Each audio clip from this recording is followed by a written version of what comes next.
Dans le deuxième séminaire de ce triptyque, il y a 3 semaines, me semble-t-il, nous avions parlé cette fois d'immortalité. Et on avait plus ou moins conclu, là aussi de façon transitoire, que l'immortalité était le sens ultime de la mortalité, puisqu'on s'est rendu compte que la mortalité, ce n'était pas la décomposition organique, c'était une perspective particulière, et donc l'immortalité est le sens ultime de la mortalité, c'est ce qui permet à la narration de continuer, à la mise en scène de continuer à s'exprimer, et au désir d'être de s'expliciter en quelque sorte, de continuer à se raconter. On trouve d'ailleurs, on avait parlé même des rites funéraires, où on voit bien que le rite funéraire, et même par exemple si on pense au temple égyptien, funéraire égyptien, où on maintient une sorte de continuité, mais une continuité dans la mise en scène, pas seulement une narration qu'on se raconterait à soi-même, c'est-à-dire avec des éléments de la vie quotidienne, etc. Alors aujourd'hui, on va parler d'immortalisation. Vous voyez, le premier, immortalité, concept lui-même. Deuxième, immortalité, on a plus parlé de religiosité, de ce désir d'être en lui-même. Et là, immortalisation, c'est-à-dire l'effectivité de cette immortalisation, de cette idée d'immortalité. On va encore aujourd'hui osciller entre les deux axes. Tout au long du séminaire, on avait oscillé entre ces deux axes, l'axe de la plausibilité et de la désirabilité, c'est-à-dire est-ce que c'est plausible, est-ce que c'est désirable? Si c'est plausible, est-ce que c'est désirable? Et on va commencer par évoquer les justifications qui sont pas seulement exprimées par les transhumanistes, mais exprimées par les groupes d'individus qui sont favorables à cette immortalisation. Alors évidemment, une immortalisation, comme je vous disais, qui est effective, donc techno-scientifiquement assistée. Je pense en particulier à un transhumaniste revendiqué, Robert Freitas, qui énonce un certain nombre de faits. Il nous dit le typhon au Bangladesh en 1970, 1 million de morts. Gengis Khan en 1325, la prise de la ville perse d'Hérat, pendant une semaine il est arrivé à plusieurs centaines de milliers de morts. La peste, 15 millions de morts. La Deuxième Guerre mondiale, 9 millions par an. La pandémie d'influenza en 1918, 22 millions. D'après ce que dit Robert Freitas. Là, on est dans son schème dans ses chaînes de justification. Et à côté de ça, on dit, la mort dite naturelle, mais ça serait à expliciter aussi. Qu'est-ce que ça peut signifier, mort naturelle? La mort dite naturelle, 52 millions par an. Et pourtant, tout le reste nous effraie. Et il y a encore des gens, nous dit Freitas, qui essayent de prétendre que la perspective de l'immortalisation serait effrayante. Alors il faut savoir, nous dit-il, soit la perspective de l'immortalisation est effrayante, mais à ce moment-là, il ne faut pas s'effrayer pour des pandémies qui font 22 millions de morts et toute une série d'autres choses, puisque finalement, la mort naturelle fait le boulot encore mieux.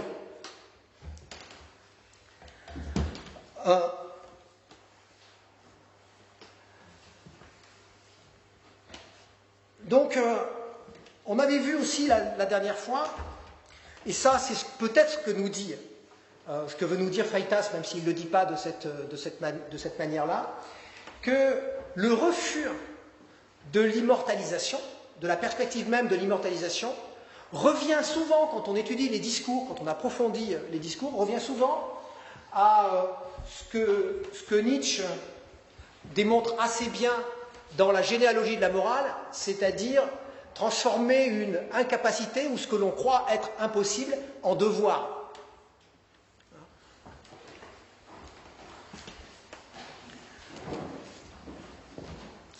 Alors pour commencer, j'aimerais,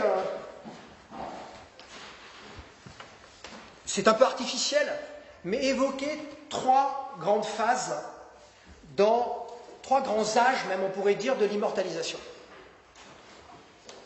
De l'immortalisation qui se veut effective, même si elle ne l'est pas, même si elle ne l'est pas complètement, même si ça, en dehors même du fait de savoir si ça marche ou si ça ne marche pas. Mais elle se veut effective en tout cas. Elle se veut effective, j'allais dire techniquement.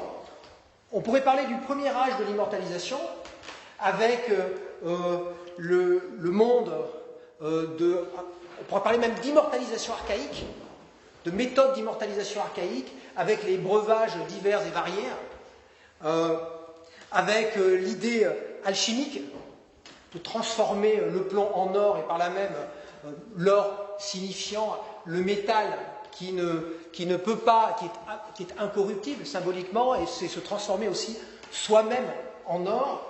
Et puis on peut parler aussi justement de ceux qui se reconnaissent comme des alchimistes, c'est-à-dire les taoïstes en Chine, et qui là rêvent d'immortalisation à travers cette idée de chi, d'énergie, et à travers des pratiques qui font encore rêver les citoyens des sociétés industrielles avancées, c'est-à-dire les Français, les Américains, les Australiens, à travers ce qu'on appelle le Qigong, le travail sur l'énergie, où on a toute cette, on pourrait parler de mythologie, de l'alimentation du principe vital. D'ailleurs on dit nourrir la moelle intérieure, donc cet imaginaire de la circulation, de ce qui nous nourrit. Et puis on a même aussi l'imaginaire de la rétention dans la pratique sexuelle, dans le Qigong, c'est-à-dire si on retient par exemple la semence, c'est comme si on retenait sa vie, comme si on retenait son principe vital. Alors on sait aujourd'hui, du moins on croit savoir, il faut toujours douter, que ça ne marche pas, que c'est même pas très très bon à la santé. Mais il y a toujours des gens qui continuent à pratiquer ça, parce qu'ils pensent que ça passe par des circuits qui sont des circuits plus subtils, des circuits énergétiques, qui existeraient en deçà des flux, du flux sanguin, du flux, même la plupart des flux qui sont dans l'organisme, même du flux lymphatique.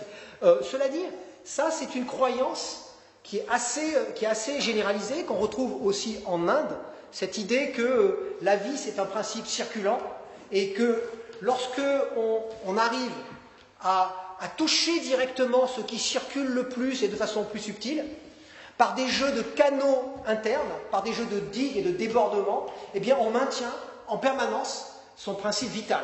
Et en quelque sorte, les structures plus solides de notre organisme, donc qui sont plus visibles, même en passant par ce qui est gazeux, d'où les pratiques même du yoga en utilisant la respiration, parce que ça serait ce qui est plus gazeux, donc plus proche de cette énergie qui, elle, n'est pas visible, n'est même pas qu'on peut sentir, mais qu'on peut à peine sentir.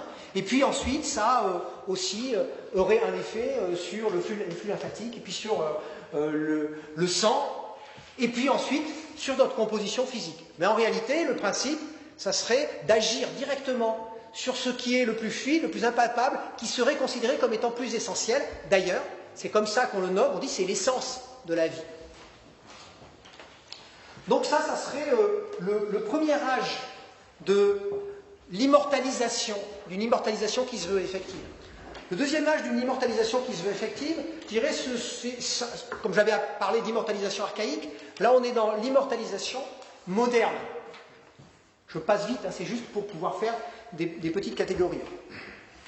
Alors, l'immortalisation moderne, on pourrait aussi dire que c'est une immortalisation positiviste, c'est-à-dire qu'on croit tout connaître du corps, on croit qu'on s'approche de la réalité matérielle de ce qu'est le corps est un fait, et en s'approchant de cette réalité matérielle, plus on s'en approche, plus on peut agir sur lui.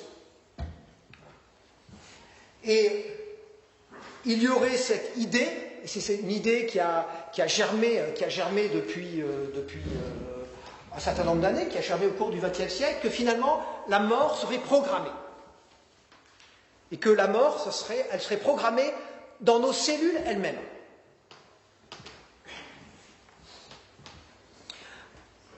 Et ça a engendré toute une série de stratégies d'immortalisation qui se sont révélées par la suite fallacieuses. C'est pour ça que je dis que c'est l'étape moderne ou positiviste, si vous voulez, qui se sont révélées fallacieuses. Je vous en donne une, c'est celle que j'appelle l'hypothèse du corps de sperme.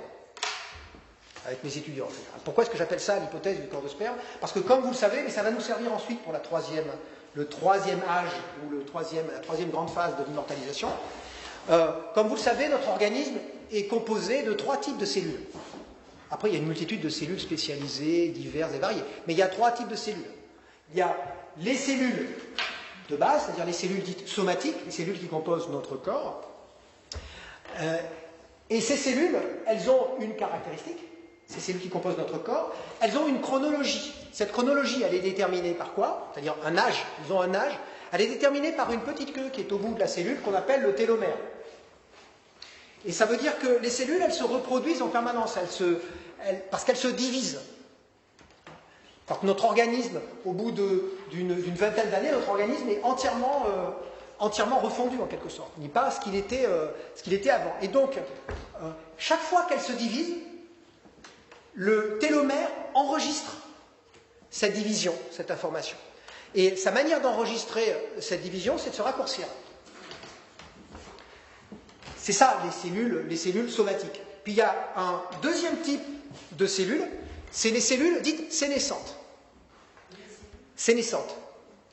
Ça veut dire, c'est des cellules qui ont en quelque sorte accompli leur quota de division. Elles ont accompli leur quota de division, donc elles ne se divisent plus, elles n'ont plus de télomère.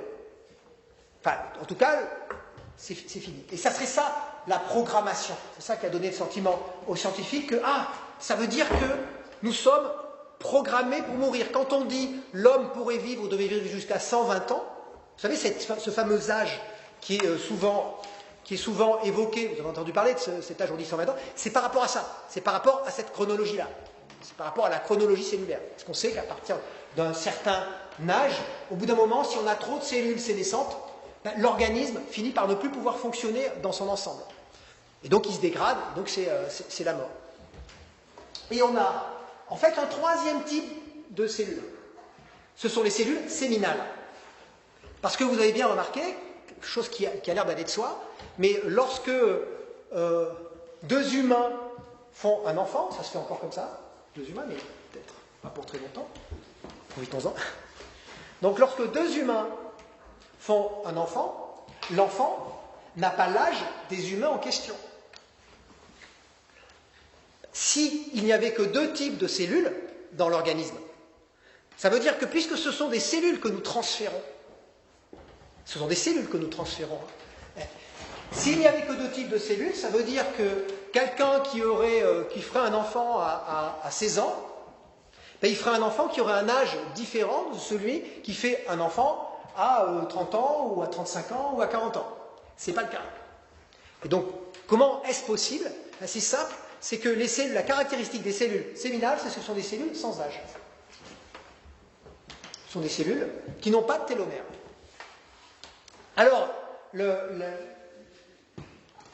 certain nombre de scientifiques, de médecins, c'est ce qu'on appelle la limite d'Affleck aussi, l'idée qu'on arrive au bout du processus de division, ça serait une limite qui, soi-disant, serait infranchissable. Et donc il y a eu cette espèce de rêve, je vous dis dans la deuxième phase, de franchir cette limite d'Affleck, la limite du nombre de divisions par cellule. Alors ce rêve, c'était le rêve de la détélomérisation.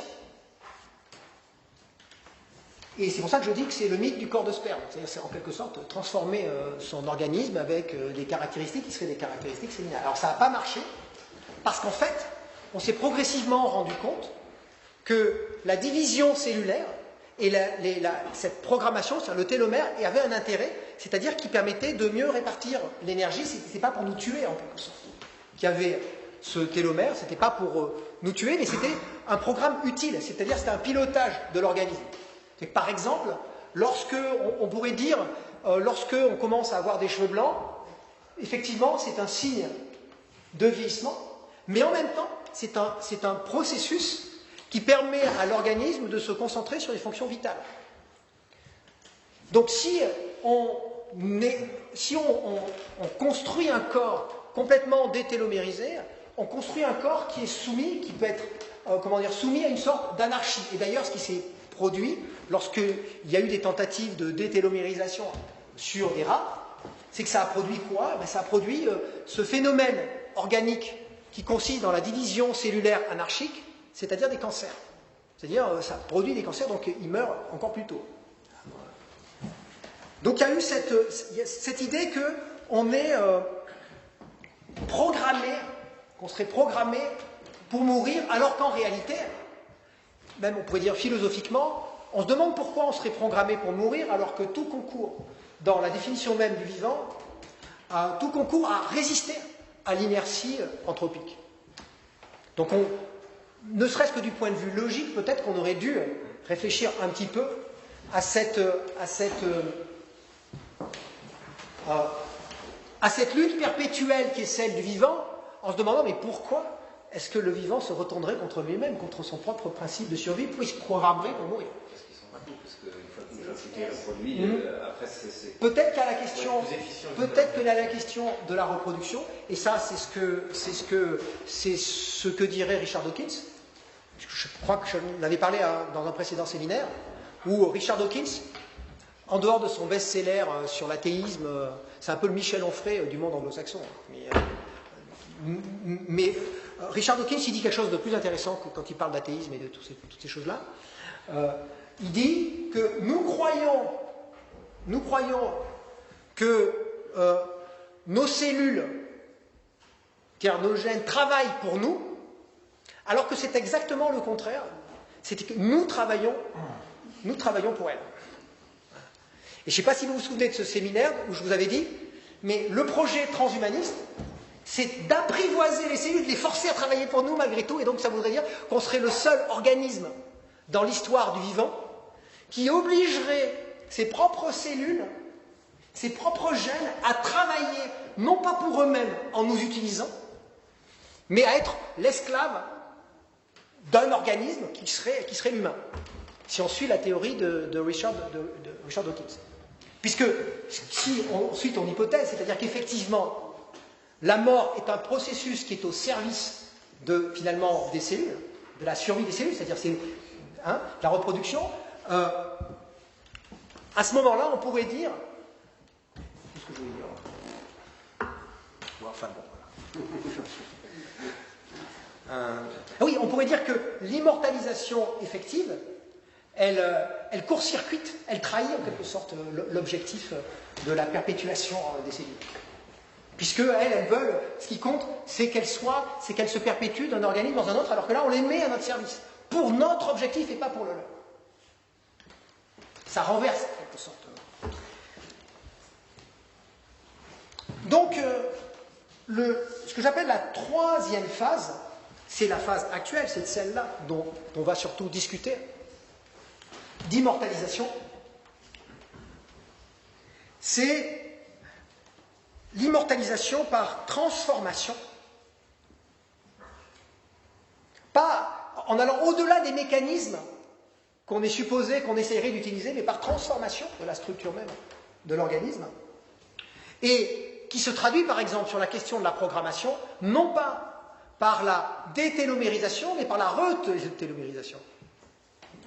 C'est-à-dire qu'il se traduit par le fait de reprogrammer, non pas de se dire qu'on va transformer l'organisme en, comme je disais, le mythe du corps de sperme, en une série de cellules qui n'ont pas de télomères, qui sont sans âge.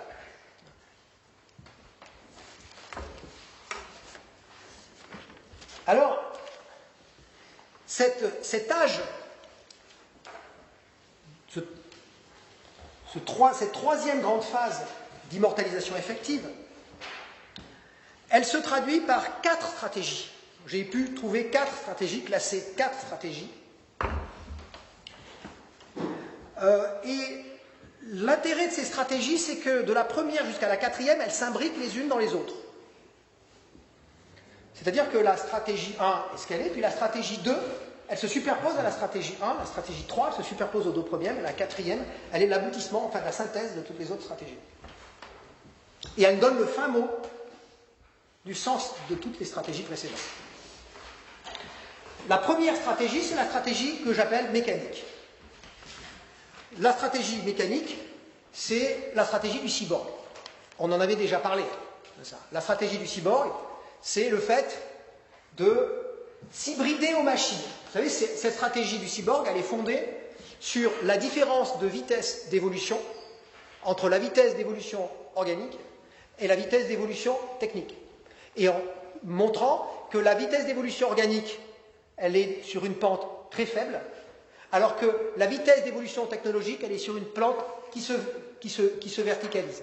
Et donc, la seule manière, une des premières justifications de l'hybridation, c'est de dire qu'une des seules manières de résister à la sophistication des machines, c'est-à-dire nous-mêmes à continuer à être plus sophistiqués que les machines, c'est absolument irrésistible si nous restons sur cette pente-là. La seule manière, c'est d'anticiper en s'hybridant. C'est-à-dire en s'hybridant à ce qui va plus vite que nous. Et du coup, on n'est jamais dépassé puisque nous-mêmes, nous devenons en quelque sorte des objets plus sophistiqués. C'est d'ailleurs, quand je dis des objets plus sophistiqués, ça participait de ce que j'ai appelé l'objectivation du sujet. Vous vous souvenez, je disais qu'il y avait deux voies. La subjectivation de l'objet, c'est-à-dire les objets intelligents, les smartphones et autres, et puis une autre voie qui est l'objectivation des sujets, et là c'est vraiment l'objectivation des sujets. Mais la deuxième raison dont je n'avais pas parlé, ou très peu, ce n'est pas seulement pour rattraper les machines, ou du moins pour ne pas être dépendant des machines, être en avance en quelque sorte tout le temps sur elles, mais c'est pour devenir nous-mêmes un objet éternellement, continuellement réparable. C'est l'immortalité mécanique, l'immortalisation mécanique.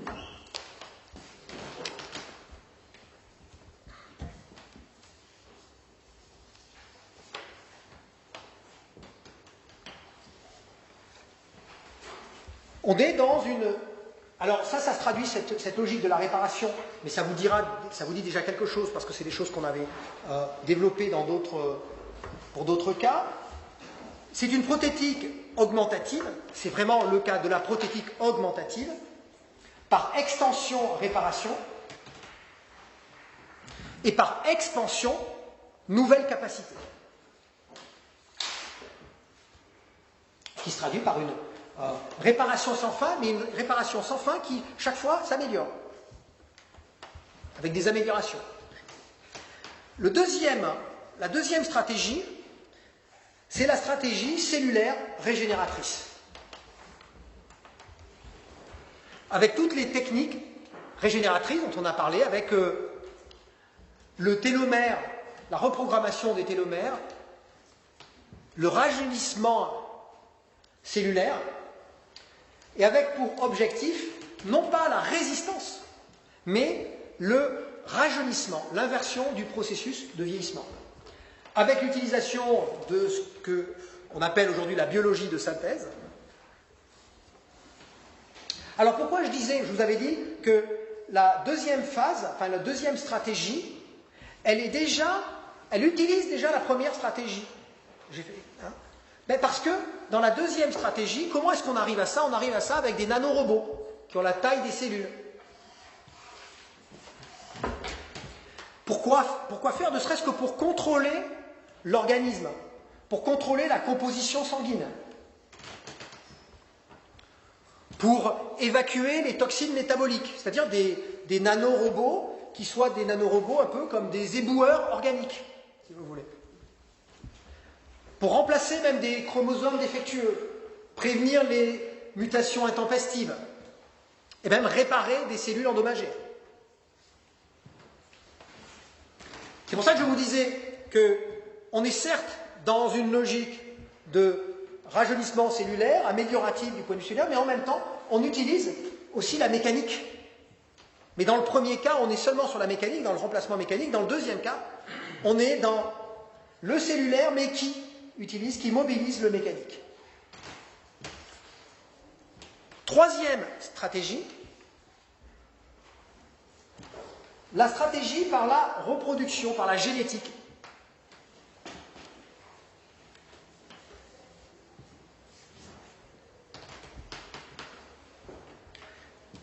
Et là, on s'approche petit à petit de la dernière phase, de la dernière stratégie.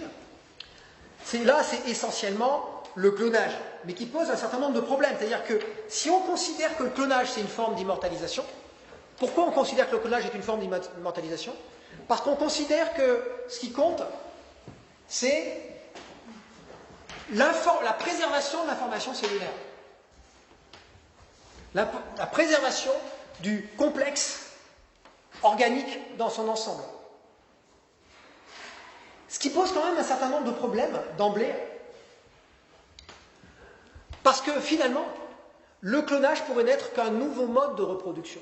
Moi je pense que le clonage un jour pourra fonctionner, mais comme un nouveau mode de reproduction. Donc un certain nombre d'individus disent « Ah mais oui, mais le clonage, ça sera une manière de se perpétuer. » Mais est-ce que c'est vraiment nous-mêmes? Est-ce que c'est pas un autre nous-mêmes? C'est pas parce que on avait vu, vous vous souvenez quand on avait parlé de l'identité des indiscernables, ce qu'évoquait Leibniz en disant il suffit que deux objets, même s'ils sont exactement pareils, soient posés à deux endroits, pour que ces objets, par définition, ne serait-ce que parce que leur situation est différente, eh bien, ils représentent ce que Leibniz pourrait appeler un point de vue différent sur le monde, un point de vue sur la totalité du monde, mais qui est forcément différent parce que c'est une perspective. Les objets ne sont que des perspectives, pour Leibniz. On verra ça.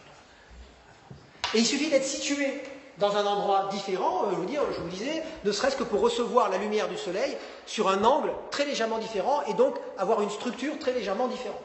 Et donc avoir une expérience du monde, donc une perspective elle-même différente et donc une destinée différente, une insertion, une situation différente. En même temps, ça pose aussi le problème du passage entre un clone et un autre clone. Quand bien même on pourrait, imaginons qu'on soit capable de préserver y compris les expériences du clone jusqu'au moment où on passe à un autre. C'est-à-dire qu'il y ait un transfert total des expériences. En même temps, si on détruit l'un pour l'autre, ça veut dire qu'il y a un temps qui est un temps de néant. Or, la caractéristique, c'est qu'il y a un néant entre les deux. Or, s'il y a un néant entre les deux, que ce néant entre les deux soit d'un milliardième de seconde, ou qu'il soit presque une éternité, des milliers d'années, il suffit que ce soit une rupture, et c'est la rupture narrative, c'est-à-dire c'est la rupture de la mise en scène, donc c'est la rupture, quelque part, de la conscience de soi.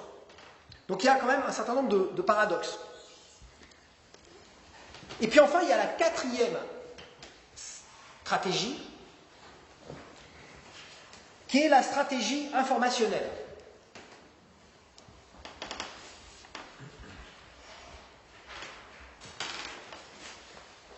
Alors la stratégie informationnelle, elle consiste c'est l'objectif ultime finalement de l'ensemble. Puisque la stratégie informationnelle, c'est de dire, nous ne sommes qu'information,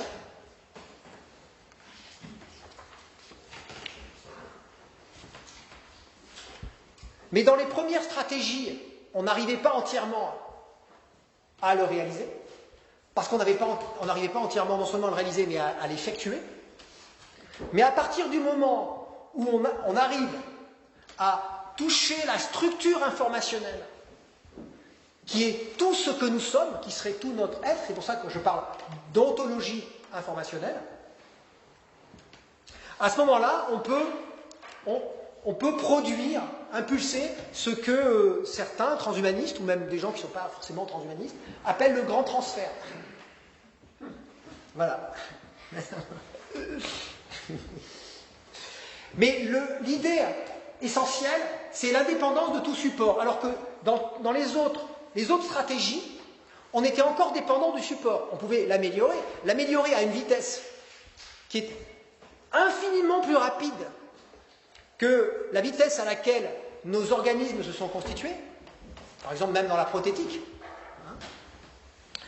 Mais là, il y a une indépendance, c'est le rêve d'une indépendance totale vis-à-vis de quelque support que ce soit. Ça ne veut pas dire que les supports ne vont pas être ensuite utilisés, mais ça va être tous les supports possibles.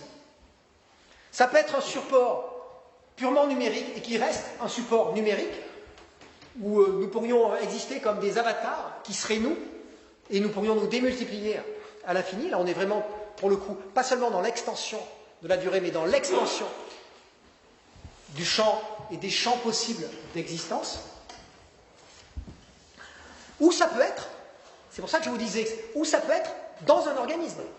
Et dans un organisme qui soit un organisme de chair et d'os. Puisqu'il y a cette image du support, et puis de ce qui ferait l'essence de ce support, cette espèce de formule informationnelle, de mémoire informationnelle, qui serait ce qui pose, on le verra à la fin du séminaire, ce qui pose un certain nombre de problèmes, parce que ça nous renvoie, au nom d'un matérialisme qui est poussé à l'extrême, à une forme d'idéalisme, finalement. Parce qu'à la fin, il ne resterait que cette information, et la matière, on s'en fout, la matière, on peut se transférer. Donc comme s'il y avait quelque part un dualisme avec la prééminence de ce qui serait l'information, qui ne serait pas matériel. On demande du coup ce que c'est. Ce sera la dernière partie du qu'est-ce que ça peut bien être cette information, puisque tout se résout à ça. Même lorsqu'on parle génétique aujourd'hui en transhumanisme, on parle d'information. C'est une information génétique. Et c'est d'ailleurs pour ça que, ensuite, l'objectif c'est d'être un être de pure information, de retourner en quelque sorte à notre propre essence informationnelle, ce qui permet de dépasser toutes les autres stratégies. Sans limite, d'être dans l'uploading perpétuel.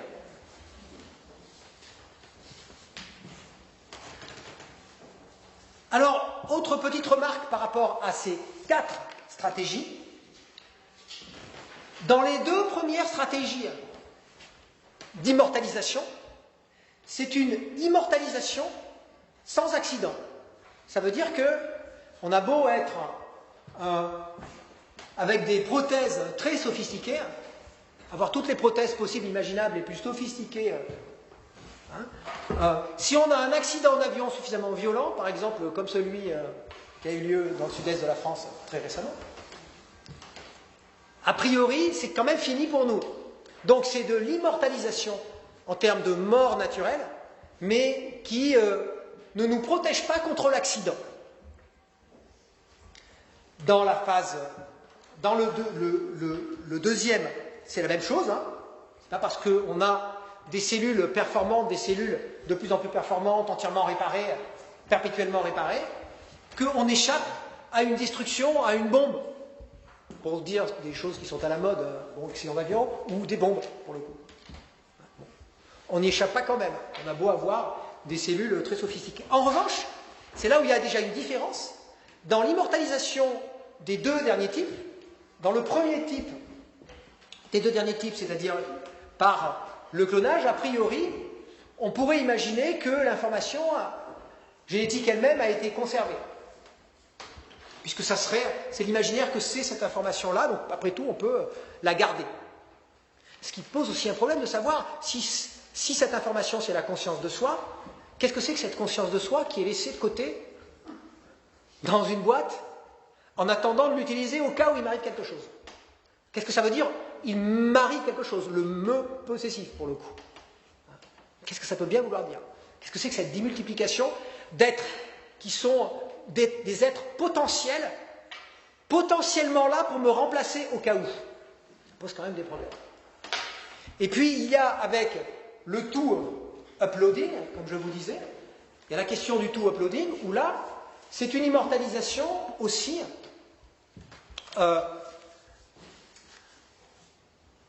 où certains transhumanistes ont imaginé qu'il pouvait y avoir une sorte d'uploading, vous savez, comme dans votre ordinateur, où c'est téléchargé à distance, toutes vos expériences sont téléchargées à distance, on va dire toutes les 2 minutes ou toutes les 30 secondes. Et donc, bon, voilà, si vous avez un crash en avion, bon, vous allez perdre les dernières 30 secondes. Mais bon, si ça se trouve, c'était pas si intéressant que ça. Ce que vous faisiez pendant les années. Mais ça pose le même problème, c'est-à-dire ce qui a été téléchargé jusqu'aux dernières 30 secondes, qui est ailleurs, on se demande ce que c'est, c'est-à-dire ça nous repose toujours cette question de qu'est-ce que l'information, comment est-ce que cette information devient active pour mettre en scène la conscience de soi. Si cette conscience de soi est déjà présente dans cette information qui reste emmagasinée pour m'être utile au cas où je disparaisse par accident, il y a quand même quelque chose d'extrêmement cruel, parce que la plupart du temps, par définition, un accident, c'est seulement accidentel, donc ça arrive probablement, ça arrive moins souvent que le reste, c'est ça la définition de l'accident. Ça veut dire qu'on condamne une sorte de conscience de soi, de substitution, qui reste enfermée comme un génie dans une lampe, mais qu'on ne frotterait jamais, sauf en cas d'accident. Vous voyez ? C'est quand même cruel, je trouve.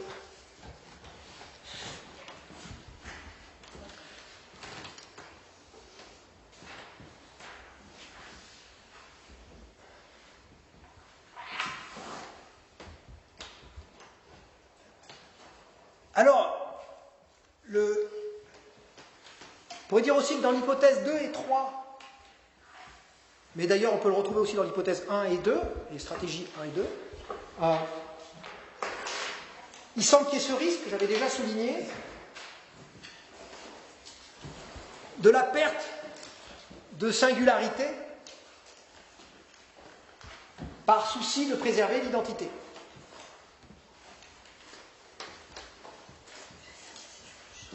De préserver une certaine identité, ce qu'on se représente comme étant une identité, de préserver une continuité. Et en fait, de finir par perdre cette continuité. Puisque, vous voyez, c'est caricatural dans le dernier cas, si vous existez en pouvant vous transférer, vous pouvez vous transférer aussi dans plusieurs avatars en même temps. Des avatars qui peuvent être des avatars numériques ou des avatars qui peuvent être des avatars physiques, physiologiques, etc. Et donc, vous allez avoir une multitude d'expériences et on peut se demander jusqu'à quel point il y aura préservation de ce que on peut appeler l'unité de l'être, mais sans le faire avec une grandiloquence philosophique, unité de l'être. Non, non, c'est-à-dire ce que les philosophes pour le coup appellent l'unité de l'expérience, l'unité même de l'expérience que nous avons de nous-mêmes. Comment est-ce que ça peut être préservé ?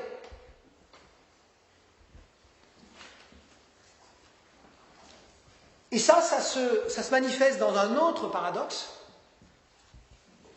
c'est que tout cela consiste finalement à préserver la subjectivité, mais à préserver la subjectivité par l'objectivisation. Donc ce qu'on veut, c'est préserver la subjectivité, la conscience de soi, etc. Mais on a le sentiment que le seul moyen de la préserver, c'est de se considérer comme un objet.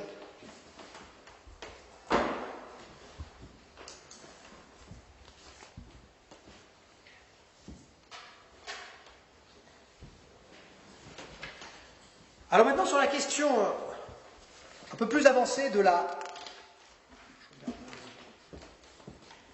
question un peu plus avancée de la plausibilité.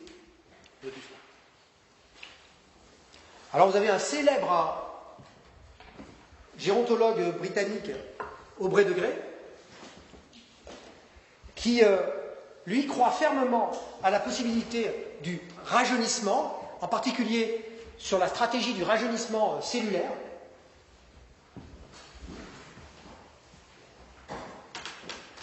Et il croit même que ce rajeunissement, effectivement, ne peut qu'à terme aboutir à l'immortalisation pour des raisons purement logiques. Pourquoi ça ne pourrait aboutir qu'à l'immortalisation pour des raisons purement logiques, d'après Aubrey de Grey ? Parce que chaque fois que l'on gagne 10 ans ou 20 ans, on gagne pendant ce temps la possibilité d'une nouvelle phase de régénération qui serait plus sophistiquée. C'est un principe qui a été repris par Ray Kurzweil, dit vivre assez longtemps pour vivre éternellement. C'est devenu un peu son leitmotiv de Ray Kurzweil.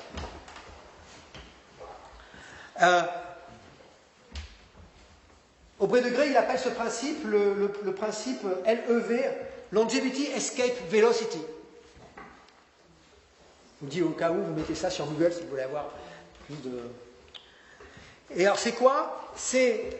On pourrait dire, c'est la synthèse entre la loi de Moore, le fait que la technologie accélère, c'est-à-dire que ce qu'on va produire technologiquement dans les 5 prochaines années sera plus important que ce qu'on a produit technologiquement les 50 dernières années.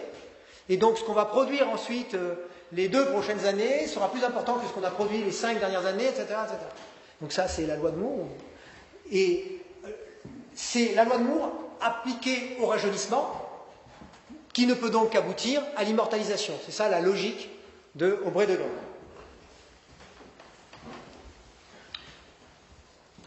Alors on a des gens qui sont en apparence sérieux aussi, qui ont publié dans des revues.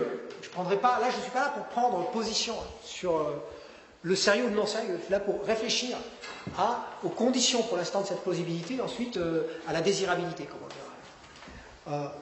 Quelqu'un qui s'appelle Robert Freitas, qui est un chercheur en chirurgie, tout à fait sérieux, puisqu'il a publié nombre d'articles sur les nanotechnologies, la nanomédecine, la nanochirurgie, dans des revues, pour ceux qui sont universitaires, des revues de catégorie A en médecine, qui sont vraiment des revues internationalement reconnues, avec des classements internationaux de haut niveau, et où il propose finalement ça, ce que je vous disais, c'est-à-dire qu'il propose, il dit, en gros, on voit bien que l'évolution de la chirurgie, c'est une évolution obligatoirement vers une chirurgie augmentative et une chirurgie qui va petit à petit devenir même une chirurgie du rajeunissement et qui va faire le lien avec la régénération cellulaire, dans laquelle le chirurgien ne sera plus qu'un ingénieur de la machinerie humaine.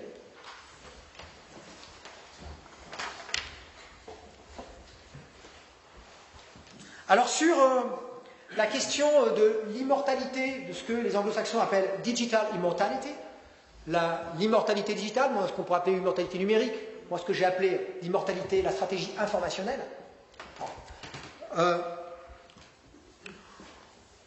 On a quelqu'un comme Stephen Cove qui donc lui a toute une théorie sur le cerveau qui fonctionnerait comme un ordinateur. Beaucoup d'autres ont cette théorie, mais lui il a une théorie assez sophistiquée. Mais il souligne quand même un certain nombre de problèmes, de base, qui seraient des problèmes structurels. Mais vous savez que ça, je vous dis encore une fois, c'est pour ça que je l'ai évoqué la dernière fois, l'idée de numériser le cerveau, c'est quand même le flagship des programmes de recherche de l'Union européenne. C'est quand même 1 milliard d'euros, ça veut dire que, et on ne va pas me dire, c'est impossible, que dans cette idée de numérisation du cerveau, dans ce qu'on appelle le Human Brain Project, il n'est pas l'idée que quelque part le cerveau c'est notre identité, et quelque part si on numérise entièrement le cerveau, on numérise notre identité, si on numérise notre identité, on peut la conserver, etc. Même si ce n'est pas dit explicitement, il y a beaucoup de gens qui participent au Human Brain Project qui pensent ça, tout à fait. Donc en tout cas, Stephen Cove, il émet un certain nombre de réserves, mais de réserves techniques, oui. Parce qu'il dit qu'il y a 3 grands problèmes. Lorsqu'on parle de cette espèce de stockage de l'information, en disant que l'être, ça serait cette mémoire, c'est le fait de lire ces informations. Ça pose de vrais problèmes de lire ces informations. C'est-à-dire qu'il faut les transférer, il faut les décoder. Comment lire ces informations? Qu'est-ce que ça? Si c'est vrai que nous ne sommes qu'informations, comment les lire? Qu'est-ce que c'est qui fait ce que vous êtes à travers cette information? Comment est-ce qu'elle peut être lue? C'est pas le tout de voir des signaux lumineux comme quand on regarde un électroencéphalogramme et qu'on a le sentiment qu'on est plus intelligent, qu'on connaît plus. Il y a quelque chose de tout à fait fallacieux. Il y a même quelque chose, je pourrais dire, de fétichiste chez les neurologues qui regardent l'électroencéphalogramme en étant d'un air ébahi, en disant qu'ils comprennent plus, sous prétexte que telle zone serait la zone de l'apprentissage, et lorsqu'on demande à un individu de se concentrer de telle ou telle manière, cette zone devient bleue, elle devient rouge, elle se chauffe, etc. Oui, certes. Sauf qu'on s'est rendu compte que lorsqu'on enlève cette zone, ou lorsqu'elle n'est pas là, eh bien, elle se substitue à d'autres zones, donc finalement, qu'est-ce que ça signifie vraiment? C'est seulement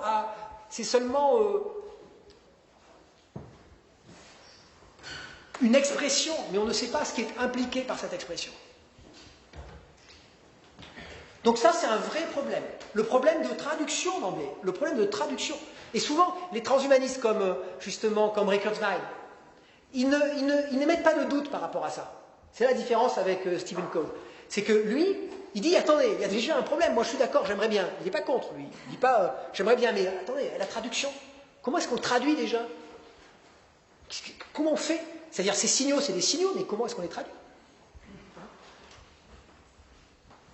On a le même problème aujourd'hui avec des gens qui veulent connaître l'entièreté de leur génome.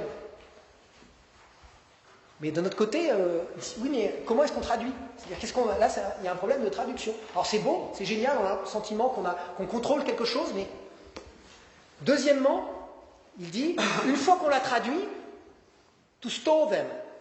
C'est-à-dire comment on fait pour les... tous les stocker, merci. Comment on fait pour les stocker?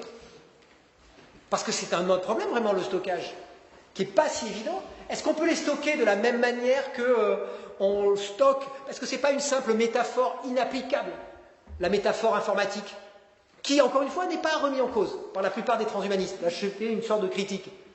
On dit, ah, mais ça irait de soi. C'est là où on voit qu'on a une sorte de projection presque religieuse de la chose. Ça irait de soi, mais ça ne va pas de soi. C'est-à-dire que, imaginons même qu'on arrive à faire cette traduction, comment est-ce qu'on la stocke, cette traduction?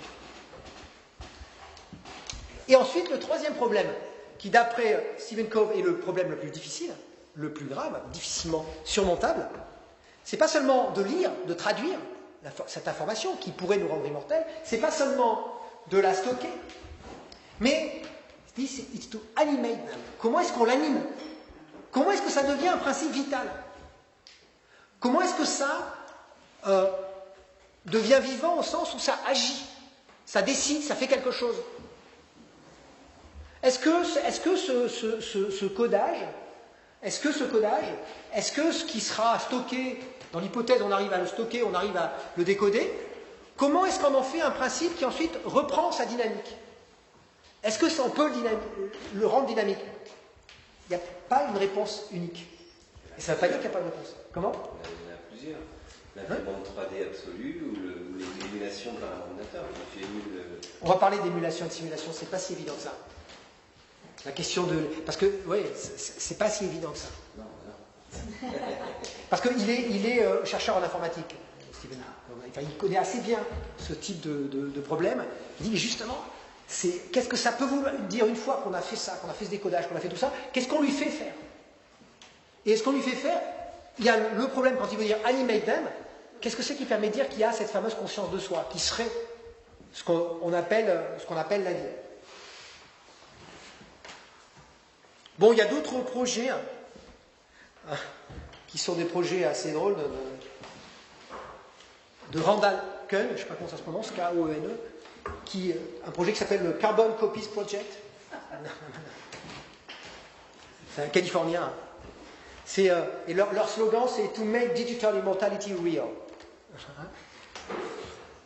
Et donc, eux, ils ont construit une roadmap, c'est-à-dire un plan en étapes spécifiques pour arriver à constituer des substrate independent minds, ce que je vous disais, c'est-à-dire des minds.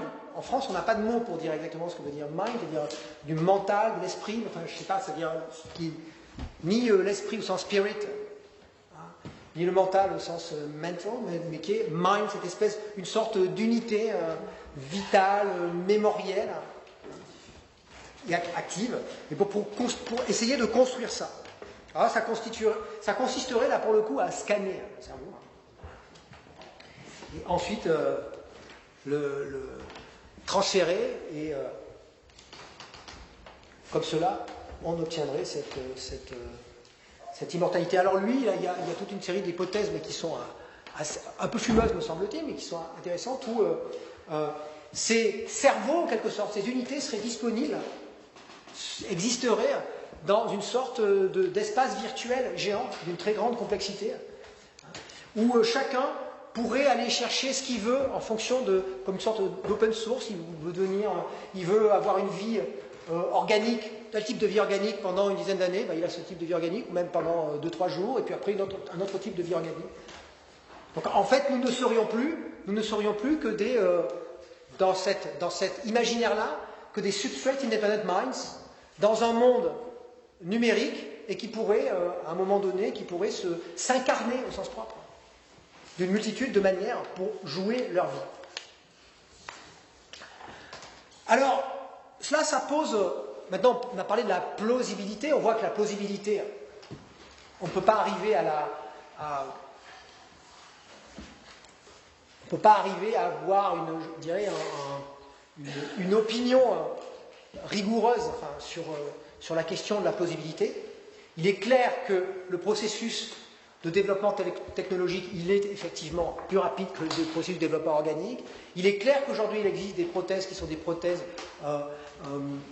innervées et où il y a possibilité de préhension et de sensation, c'est-à-dire dans l'un et l'autre sens. Donc oui, la définition de ce qu'était un corps, de ce qu'on appelle un corps, a déjà éclaté, ça c'est une chose. Mais est-ce qu'on peut arriver, est-ce qu'on doit souscrire à ce que j'appelle cette ontologie informationnelle? Ça, on ne peut pas prendre position là-dessus, et vous verrez que ça pose des problèmes même métaphysiques. D'ailleurs, là où je voulais en venir, ça pose un certain nombre de questions. Une question anthropologique, une dimension anthropologique, une question qu'on pourrait appeler religieuse, une dimension religieuse, ou mythique, si vous voulez, religieuse. Et puis, une question métaphysique. C'est comme ça qu'on finira le séminaire sur la question métaphysique. Ça pose quels sont les paradoxes, les antinomies qui surgissent. Donc la question d'abord anthropologique. La question anthropologique, bon, l'anthropologie c'est une réflexion, une analyse sur le statut de l'homme. Le statut de l'homme par rapport au reste du vivant, le statut de l'homme par rapport à l'univers, ce que on pourrait appeler l'anthropologie philosophique à la Kant, celui qui parle d'anthropologie. Déjà, c'est un des premiers à parler d'anthropologie, mais ce n'était pas de l'anthropologie au sens de la paléoanthropologie. Donc, la paléoanthropologie, c'est le statut de l'homme dans l'ensemble du vivant, dans l'ensemble des formes telles qu'elles apparaissent. Et puis, c'est le statut de l'homme dans sa diversité, ça c'est l'anthropologie au sens anthropologie culturelle. En quoi il y a des différences, mais en même temps, c'est le rêve secret de chercher une unité, de restituer cette unité dans l'anthropologie culturelle. Alors, là, le problème que ça pose, c'est un problème qui est directement lié à l'histoire de l'évolution. On l'avait déjà évoqué, mais là, on peut l'évoquer plus crûment, parce que c'est l'immortalisation, si elle devenait effective, elle transformerait la place même d'une forme vivante particulière qu'est l'homme dans son environnement vivant, parce que la première phase de l'évolution, c'est lorsque l'interaction entre les formes vivantes et l'environnement constituant des obstacles évolutifs, ces formes vivantes se modifient par adaptation, par sélection-adaptation. La deuxième phase, c'est la phase qui est représentée par l'homme, mais l'homme en particulier dans le tout début du néolithique ou la fin du paléolithique, c'est-à-dire au moment où comme dirait le roi Gourand, qui avait fait ce travail, par rapport à la pierre taillée, où les productions extérieures, qu'on va appeler la culture d'une manière générale, mais à l'intérieur duquel on peut comprendre la technologie, enfin la technique, leur évolution est plus rapide que l'organisme. Et ça a une conséquence, je vous le disais, en termes d'évolution, c'est que l'évolution des objets que nous fabriquons pour surmonter les obstacles évolutifs est plus rapide, devient plus rapide, anticipe en quelque sorte sur notre propre évolution organique, on l'avait déjà dit. Ça, c'est la deuxième phase qui caractériserait la spécificité, pour le roi Gourand, c'est ça qui fait la spécificité de l'humain. C'est ce différentiel de vitesse. C'est pas le fait que les animaux n'ont pas de culture, ils ont une culture, c'est pas le fait que les animaux n'auraient pas de technologie, ils ont une technique, ils ont des techniques, mais c'est que leur technique évolue moins vite que leur organisme pour s'adapter aux obstacles. Et c'est ce qui fait toute la différence, parce qu'à partir du moment où on est parti sur une vitesse d'évolution de ce que nous proposons, qui est plus rapide que l'évolution de notre organisme, ça va même produire un effet de stabilisation de notre organisme, parce que chaque fois, on va anticiper, avant que notre organisme se modifie. Et donc ça va creuser l'écart, en quelque sorte. Et la troisième phase, donc ça serait celle-là, parce que cette immortalisation, elle n'est possible, je vous ai dit, puisqu'on est, vous vous souvenez, donc la troisième ère de l'immortalisation effective, c'est celle qui passe par quoi? Je dis par l'immortalisation transformatrice. Et donc cette troisième, et c'est pas possible sans ça, cette immortalisation ne serait pas possible sans ça. Ce n'est pas en préservant les mécanismes déjà existants qu'on peut espérer l'immortalisation, c'est par la transformation structurelle.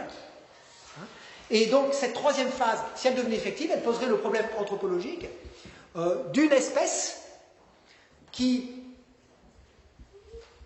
recommencerait à se modifier, mais à une vitesse supérieure à la première phase,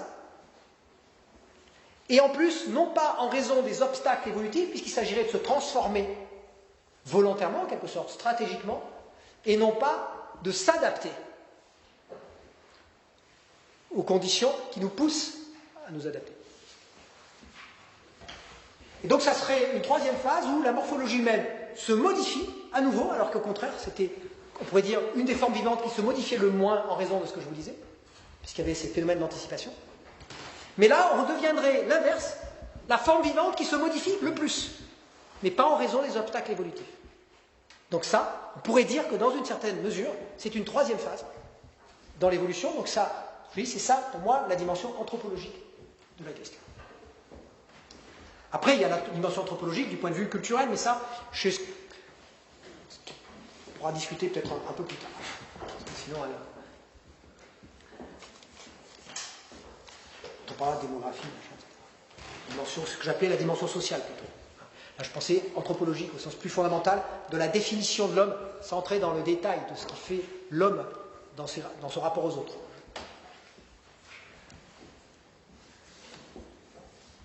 Donc, deuxième grande dimension du problème, la dimension religieuse. Parce qu'on ne peut pas manquer de remarquer que ces quatre stratégies que j'évoquais,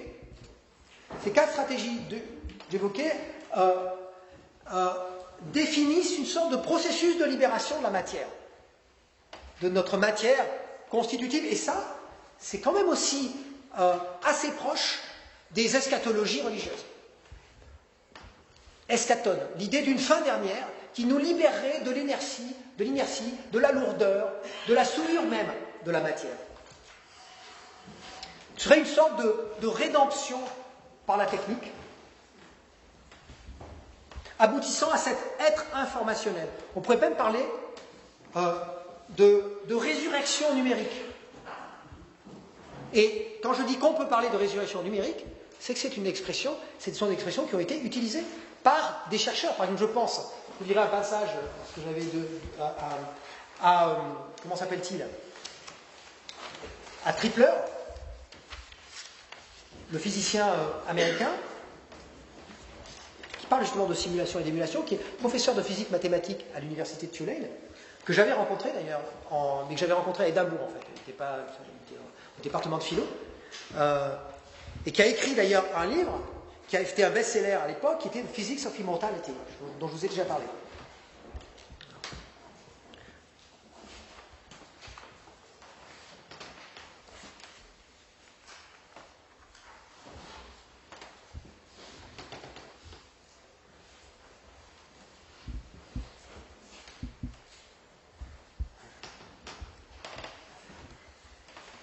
Parce qu'à un niveau plus profond, on peut même considérer, on peut même interpréter, et c'est ce que fait, parce que Tripler, sa caractéristique, c'est que c'est un chrétien convaincu, qui est même favorable, et qui est, un convaincu de l'idée d'intelligent design, puisqu'il dit, puisque tout est numérique, nous ne sommes qu'information. L'information de notre être, c'est un programme, l'univers lui-même est un programme, et donc nous ne faisons que jouer, etc. On en avait déjà plus ou moins parlé, mais là, dans l'hypothèse de l'immortalisation, c'est comme si il y avait une sorte de promesse de jouissance perpétuelle sans entrave. Parce qu'il y a aussi cette notion de jouissance. Ça se présente comme un récit mythique et eschatologique. Il y a d'ailleurs même, on le retrouve d'ailleurs chez Ray Kurzweil, il y a d'ailleurs même, comme dans toute eschatologie, le moment de l'attente.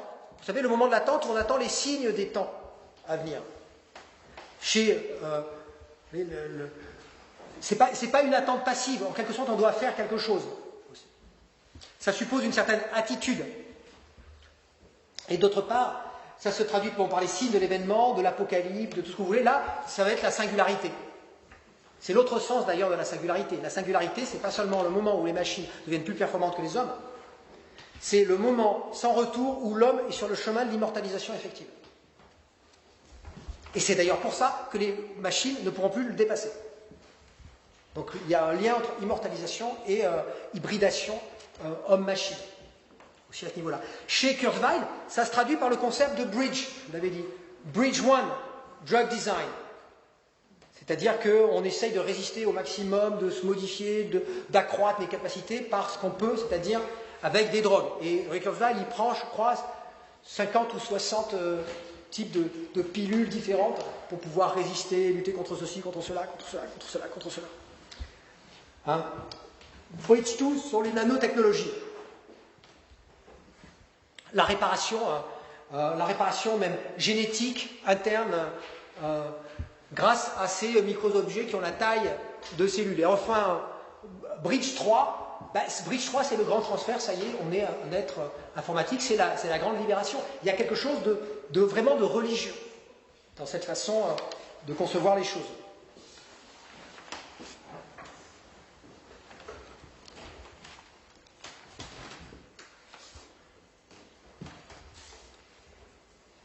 Donc chez Frank Tripler, pour Frank Tripler, notre corps ne serait même qu'un ensemble, je vous lis d'ailleurs ce que j'ai écrit, parce que ça revient au même, pour le coup, là, qu'un ensemble d'informations simulées, ou plutôt émulées par l'ordinateur universel. Mais qu'est-ce que ça veut dire émuler? L'émulation, pour Tripler, et c'est une notion qui va être ensuite utilisée, c'est quand on fait une simulation, c'est qu'on sélectionne les informations sur l'objet. L'émulation, ça serait on a toutes les informations sur l'objet, donc c'est l'objet lui-même, puisque nous ne sommes qu'informations. Si vous voulez, c'est un peu comme vous voyez un présentateur à la télévision. Ce n'est pas le présentateur tant que c'est une sélection d'informations sur le présentateur, c'est-à-dire tant que c'est un certain nombre de pixels. Mais on pourrait imaginer que, puisque tout n'est qu'information, c'est-à-dire que nous-mêmes, nous ne sommes que les pixels, si nous ne sommes pas complètement cette image, c'est parce que c'est seulement un certain nombre de pixels, mais si nous étions tous les pixels, ça serait nous.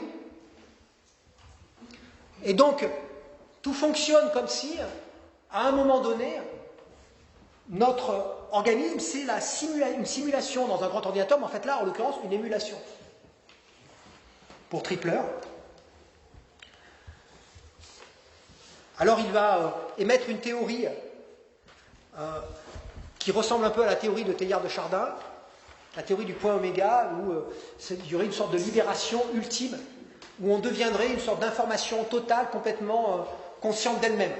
On va dire que c'est à cheval sur Teilhard de Chardin et une sorte de dialectique hegelienne de l'idée qui prend conscience d'elle-même à travers sa propre histoire, à travers sa propre narration, et qui finit par se libérer de toutes les entraves matérielles.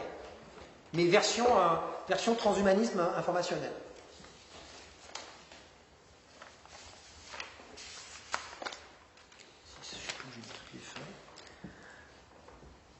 Donc ça c'est pour cette dimension-là. Ah oui, d'ailleurs on a un petit article que je vous recommande, vous pouvez le trouver je pense sur internet, c'est le journal d'un homme immortel, écrit par un transhumaniste, Richard Dowling, et qui dépeint les étapes. Enfin c'est une très bonne synthèse d'une partie de l'imaginaire que je suis en train de vous décrire. Encore une fois, quand j'emploie le mot imaginaire, je ne veux pas dire ni que c'est vrai ni que c'est faux. Si j'emploie le mot imaginaire, c'est pour dire comment est-ce que se structure toute cette logique. Je vous avais dit que moi je ne crois pas qu'on ait accès au réel. Donc, puisqu'on n'a pas accès au réel, l'imaginaire, ce n'est que la continuité de notre perception. C'est-à-dire qu'il y a un imaginaire scientifique, il y a un imaginaire de la rationalité, mais qui est nécessaire. Il y a un imaginaire même de la méthodologie scientifique qui est nécessaire pour produire des informations scientifiquement valides. Mais c'est quand même de l'imaginaire, qui est efficace, qui permet de faire des machines, etc. Donc quand je dis imaginaire, je ne le dis pas de façon péjorative. Je répète parce que c'est moi imaginaire, justement. Donc le journal d'un homme immortel, Diary of an Immortal Man, où il décrit les étapes. Et alors c'est assez marrant parce qu'à la fin, l'étape ultime, après 150, 200, 300 ans, l'individu, l'être de l'individu est quasiment dans l'ordinateur et il y a un scientifique un peu facétieux qui l'empoisonne, qui appuie sur éteindre et qui dissout sa personnalité en 2 secondes, et donc il plonge dans le néant. On est jusqu'au bout, il plonge dans le néant, il essaye de résister au départ, et donc on voit à la fin du journal des sortes de formules qu'il arrive à peine à prononcer, de désarroi. On voit que c'est le cri agonisant de l'être informationnel en train de se dissoudre. Vous voyez, qui continue à essayer d'émettre des formulations sur l'écran d'ordinateur. Et à la fin, il y a XT, terminé. 3 points de suspension, c'est fini. C'est tout ce qui reste de lui. Alors maintenant, la dimension, avant de passer à la dimension métaphysique, je suis passé un peu vite, la dimension sociale. La dimension sociale, c'est ce qui a l'air souvent d'être problématique. Parce qu'on dit, bon, l'immortalisation, c'est bien joli. Imaginons que ce soit plausible. Dans la dimension sociale, on passe tout de suite à la désirabilité, mais là à la désirabilité collective. C'est bien joli, mais déjà, démographiquement, ça poserait d'énormes problèmes. Ça poserait des problèmes en termes de reproduction, de sexualité, d'économie, les repères, hein, d'inégalité, d'amour de ses enfants. Eh bien oui, puisque effectivement, il n'y aurait plus de raison d'avoir des enfants, donc plus de raison d'aimer ses enfants, puisqu'il n'y aurait plus de raison d'en avoir. Donc effectivement, le problème serait dissous. Problème aussi d'usure. Oui, on ne peut plus avoir de créativité parce qu'on finirait par s'user. C'est parce qu'on est à un moment donné que d'un seul coup on est dans cette espèce de naïveté, de l'être jeté dans le monde, qui progressivement découvre, a envie de faire un certain nombre d'expériences. Et puis, on perdrait aussi peut-être le désir de vivre, ce fameux désir d'être, parce qu'il n'y aurait plus cette tension qui est liée à cette projection de la limite de notre existence, donc perte du goût même de vivre. Je me demande si ce qu'on considère là comme des problèmes, démographie, société, organisation, économie, inégalité, amour des enfants, on prend l'exemple de l'amour des enfants, hein, ce ne sont pas, au contraire, des stratégies inventées par le vivant parce que l'on meurt. Donc ça serait dans ce sens-là peut-être qu'il faudrait le prendre. Je le livre à votre réflexion. C'est-à-dire que c'est parce que justement il y a ce que les transhumanistes appellent ce défaut, hein, mécanique ou tout ce que vous voulez, fait que l'on meurt, ou même si ce n'est pas un défaut, c'est-à-dire qu'il se trouve qu'on meurt, hein, que la seule façon de préserver un peu de l'information accumulée, c'est à travers les enfants. Et donc c'est parce que l'on meurt. Mais si on ne meurt pas, ben oui, effectivement, il n'y a plus de nécessité d'avoir des enfants. Mais sauf que nous sommes en quelque sorte programmés pour aimer les enfants. Parce que c'est ce devenir qui est en jeu, c'est notre devenir qui est en jeu. Donc c'est normal qu'on s'attendrisse devant eux. Parce que qu'est-ce qu'on voit devant eux? Ce qu'on voit, c'est quelque part aussi une identification. L'amour, c'est aussi une question d'identification. Je vous dis, un cafard, on a beaucoup moins de difficultés à l'écraser, ne serait-ce qu'un chien. Pourtant, un chien, c'est déjà différent, mais qu'est-ce qui fait la différence? C'est que le chien, il est déjà plus à notre niveau morphologique. Et puis, quand il nous regarde, on a le sentiment qu'on a une relation avec lui, donc on s'identifie. Donc, on s'identifie avec lui. Mais là, en l'occurrence, on est dans le niveau d'identification maximale avec les enfants, puisqu'on a aussi le sentiment de préserver quelque chose de nous. On a le sentiment de se voir encore plus directement que dans un chien, que dans les yeux d'un chien, à travers nos enfants. Plus directement que notre voisin. Mais est-ce que ces procédures-là ne sont pas là justement pour dépasser le problème plus fondamental de la mortalité, de la mort? S'il y avait immortalisation, est-ce que ça constituerait un problème? C'est-à-dire, est-ce qu'il n'y aurait pas une adaptation, même une adaptation finalement plus facile? Puisque le problème n'existerait plus, il n'y aurait plus de raison pour avoir la solution qui se caractérise par cet amour des enfants. Un peu triste peut-être. C'est triste pour nous qui, effectivement, sommes programmés pour, non même plus que penser, sommes programmés justement pour éprouver. C'est pour ça qu'on a du mal à le penser. C'est-à-dire qu'on est capable de le penser, mais on n'est peut-être pas capable, en l'état actuel, de le supporter sentimentalement, ce que je dis. Mais on est capable de le penser, en se disant que c'est forcément horrible. Parce que quand on dit que c'est horrible, effectivement, on fait appel à quoi? On fait appel à un sentiment quand on dit que c'est horrible. Mais c'est un sentiment qui serait inutile, finalement. Alors, c'est pareil pour la question de l'ennui. Parce que quand on pense à la question de l'ennui ou de l'usure du temps, On est dans un rapport, effectivement, de l'urgence, de cette espèce d'urgence de la vie, et du vieillissement. Ce vieillissement, lui aussi, c'est lui qui participe parce que c'est une usure effective. Mais s'il n'y a pas d'usure effective, si c'est de la régénération, ça veut seulement dire qu'il n'y a pas un saut avec une perte pendant le saut. Et d'ailleurs, il y a je ne me souviens plus de son nom, je crois que c'est lui, celui que j'évoquais au début, oui. Celui que j'évoquais au tout début.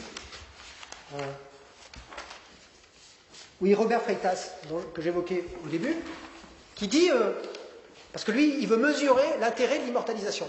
Pour justifier le sport, il dit, voilà ce que c'est, c'est pour ça que j'ai commencé par ça, en disant, regardez ce que ça fait. Et après, il mesure, il dit, mais on gagnerait ne serait-ce qu'en énergie, c'est pas seulement, alors c'est pas seulement par égoïsme, parce que moi je veux exister de façon immortelle, et puis que je veux plus qu'il y ait d'autres générations, ça serait égoïste pour les générations futures, en quelque sorte, qui ne seraient plus des générations à venir. Il dit non, mais même du point de vue économique, du point de vue éducatif, il y a une perte, en réalité, chaque fois d'information, parce qu'évidemment, on a un certain type d'expérience. Vous avez vu tout le temps qu'on passe à éduquer nos enfants, pour leur transférer cette expérience, et c'est pas facile, et ils ne s'orientent pas forcément dans la direction voulue. Donc chaque fois, il y a une perte. Il y a un déchet, en quelque sorte, entre ce que nous voulons transmettre à nos enfants et ce qui est effectivement transmis. Vous imaginez s'il n'y avait pas de déchets et que chaque fois on se régénère. Et qu'en même temps, comme on serait dans un processus d'augmentation, on serait dans un processus de variation des expériences. C'est-à-dire que, comme on l'a dit dans un des séminaires, si on a un organisme qui se démultiplie, ne serait-ce que dans les capteurs sensitifs, ça veut dire que notre situation est chaque fois nouvelle. Ça veut dire qu'on peut ressentir ce que ressent un avion à 900 km/h. On pourrait ressentir ce que ressent un Falcon littéralement aspiré à la verticale. On pourrait le ressentir, mais pas le ressentir seulement parce qu'on a mal au cœur, parce qu'on est dans l'avion. On pourrait le ressentir en quelque sorte parce que l'avion pourrait... Et donc à ce moment-là, s'il y a une multiplication des types d'expériences, c'est-à-dire que si ce n'est pas seulement l'extension mais l'expansion, comme disait Gilles Deleuze, des plans d'immanence. Gilles Deleuze parlait de plans d'immanence, c'est exactement ce dont on est en train de parler. C'est-à-dire qu'il y a une multiplication ad infinitum des plans d'immanence. Les plans d'immanence se démultiplient sans cesse. Ça devient une vie à proprement parler. Là, je reprends à nouveau Deleuze parlant de Leibniz. Ça devient baroque. Et on ne peut pas s'ennuyer dans le baroque, puisque c'est un baroque infini. C'est-à-dire qu'on a sans cesse, des variations, multiplications des expériences, puisqu'on a des variations, des multiplications même. Donc, s'il y avait extension linéaire, s'il y avait extension linéaire de la durée de vie, je dirais peut-être qu'il peut y avoir à un moment donné, surtout si c'est une extension linéaire qui en plus se traduit par un affaiblissement organique. Mais là, si c'est une extension qui se traduit par une amélioration organique, mais que en plus ce n'est pas seulement une amélioration linéaire, mais que c'est une expansion des plans d'existence. À ce moment-là, je ne vois pas comment est-ce qu'on peut dire « je vais m'ennuyer, je vais faire ceci, je vais faire cela ». Ou non, là il y a une économie d'énergie. Il y aurait une économie d'énergie. Maintenant, c'est peut-être pas plausible.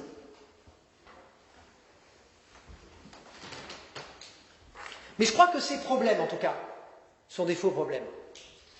Ce sont des problèmes le problème démographique. Il n'y aurait pas de problème démographique. Pourquoi y aurait-il un problème démographique? Évidemment, il y a une adaptation qui consisterait à ne pas se reproduire.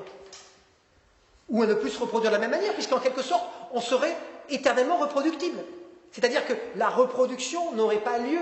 Ça ne veut pas dire qu'on ne se reproduirait pas, c'est-à-dire qu'on reproduirait dans la continuité de l'expérience, dans la continuité de l'unité de l'être, qui est le nôtre. Donc les expériences s'accumuleraient vers d'autres expériences. Donc la mémoire serait plus importante, donc on pourrait presque dire aussi la sagesse.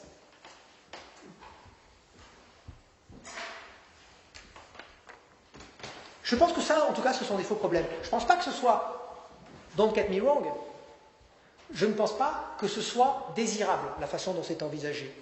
Complètement désirable et de cette manière. Mais néanmoins, je pense que là, ces problèmes ne sont pas des problèmes.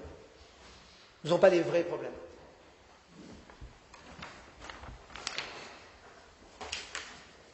Le vrai problème, pour moi, c'est le problème métaphysique. Justement, la dimension métaphysique.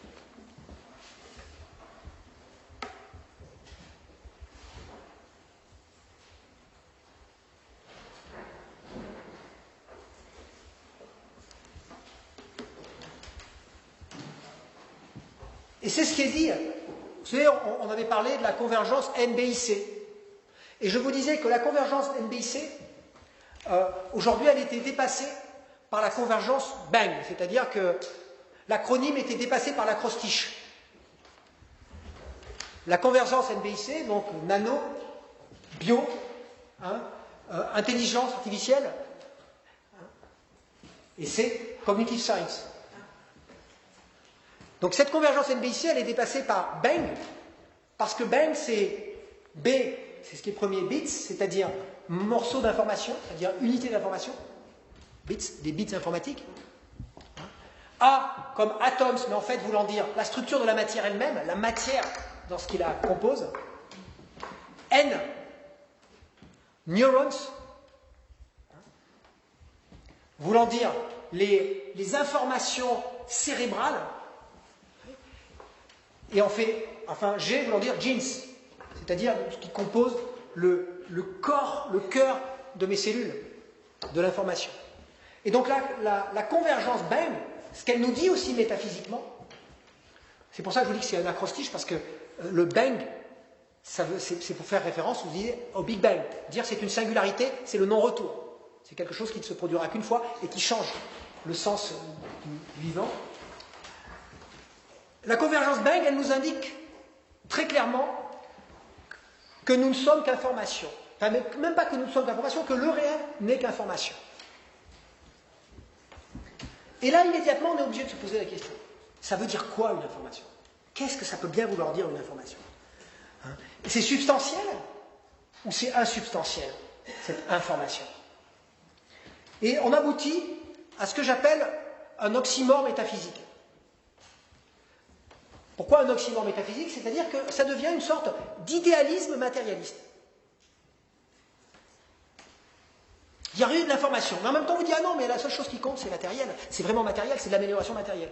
Puis après, il y a quand même toute une rhétorique de l'information qu'on peut transférer dans n'importe quel support. Donc comme si le support n'avait pas la même nature que cette information. Même si on finit par nous dire, mais de toute façon, même le support, c'est de l'information. Donc c'est quand même plutôt contradictoire. Parce que qu'est-ce que c'est qu'une information? Il y a des gens qui ont réfléchi à cette question de l'information. Et je pense encore à mes philosophes préférés, à Leibniz, et puis bien sûr aussi à Alfred North Whitehead, dont je vous ai déjà parlé, qui ont tous les deux réfléchi à cette question de l'information.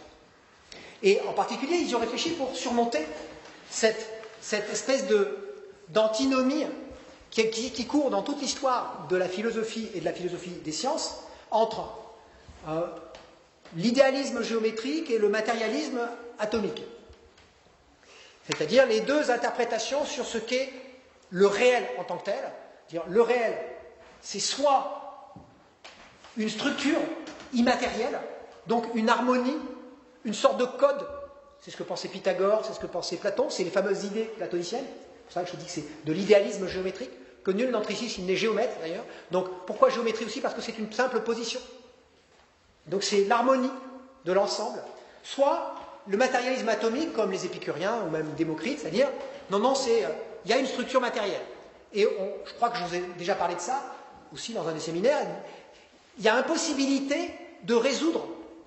Ça constitue une antinomie. Parce que ceux qui sont idéalistes disent, mais si c'est un atome, c'est que si ça tient dans l'espace, c'est que c'est orienté. Si c'est orienté, c'est que ça a des parties. Si ça a des parties, ça veut dire que ça peut encore être partitionné, par hypothèse. Donc ça ne peut pas être, toute structure, ça n'existe pas. Et ce à quoi les atomistes répondent, mais vous, vos points mathématiques, qu'est-ce qu'ils sont? Cette structure, si elle n'a pas de substance, 1 million de points superposés les uns sur les autres, si ce ne sont que des positions, ne constitueront jamais un 11 de matière. Donc malgré tout, vous ne dites pas ce qu'est la matière. Et c'est là où Leibniz arrive, et il nous dit que finalement, c'est cette idée de monade, parce que finalement le réel, c'est de la perception. C'est-à-dire que le réel, ce n'est qu'une perspective sur l'ensemble du monde. Mais la perception dans quel sens? Alors on pourrait dire, c'est la perception au sens, c'est un frottement. Mais alors si on dit frottement, mais on voulait dire, quand vous dites frottement, vous voulez dire qu'il y a donc deux structures qui se frottent, donc il y a deux objets qui se frottent. Non. En fait, ce qui est essentiel, ce qui est premier, c'est le frottement. Alors que nous, on se dit, si ça frotte, c'est qu'il y a deux choses qui frottent. Mais en réalité, les deux choses, elles sont aussi un frottement. Donc en fait, il n'y a que des frottements, c'est-à-dire il n'y a que des perspectives. Alors, comment le dire de façon plus simple? Parce que je sais que quand je dis ça, c'est un peu difficile à comprendre. Donc comment le dire de façon plus simple? Regardez même, et ça, moi, je trouve ça assez fascinant, l'intelligence, ce qu'on pourrait appeler l'intelligence des mots. Qu'est-ce que ça veut dire une information? Une information, c'est ce qui donne une forme. C'est juste ça, c'est ce qui donne une forme. Donc une information, ce n'est qu'une trace. C'est une trace. C'est ce qui donne une forme, c'est-à-dire les pieds qui marchent dans le sable. Les pieds, qu'est-ce qu'ils font? Ils informent le sable de mon passage. Et je mets la marque de mes pieds dans le sol.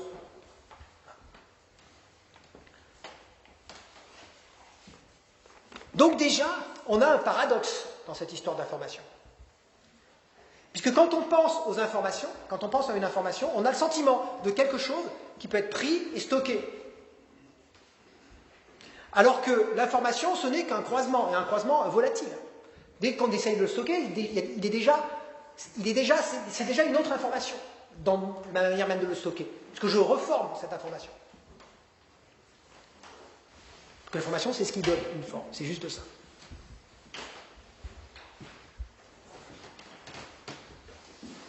Donc c'est une trace, c'est une empreinte. Alors Niels Bohr nous disait que toute l'information sur un objet, c'est l'objet lui-même. Mais qu'est-ce que ça veut dire, toute l'information sur un objet? Tout ce qui informe l'objet sur lui-même, c'est l'objet lui-même, puisque c'est ce qui donne une forme. C'est la forme que l'objet se donne à lui-même. Mais il l'a déjà, il n'a pas besoin qu'on l'informe. Donc c'est là où la notion de monade intervient. Sans entrer dans le détail, parce que c'est un peu compliqué la notion de monade, mais c'est un peu, on pourrait dire, c'est un peu comme un hologramme, et je sais qu'on avait aussi déjà parlé de ça dans ce cours.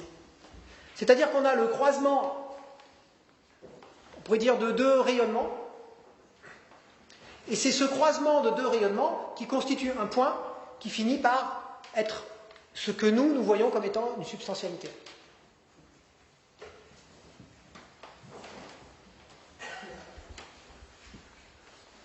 Et donc, si on va jusqu'au bout de cette perspective, c'est pour ça que je dis, puisque chaque point est le croisement, finalement, de tous les rayons possibles, mais avec une intensité différente, chaque point constitue une perspective unique sur l'ensemble du monde.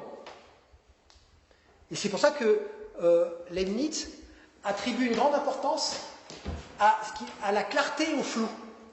Parce qu'il dit la différence entre une perspective et une autre perspective, ce n'est pas que l'une perçoit et que l'autre ne perçoit pas. C'est que l'une perçoit moins une chose pour percevoir plus une autre.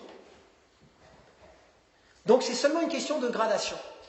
C'est seulement une question de ma situation dans le monde qui perçoit tout mais qui le perçoit différemment. C'est ce qui fait la différence. Donc on pourrait dire que notre organisme lui-même, dans ce sens-là, est une mise en scène organique. Mise en scène d'une perspective.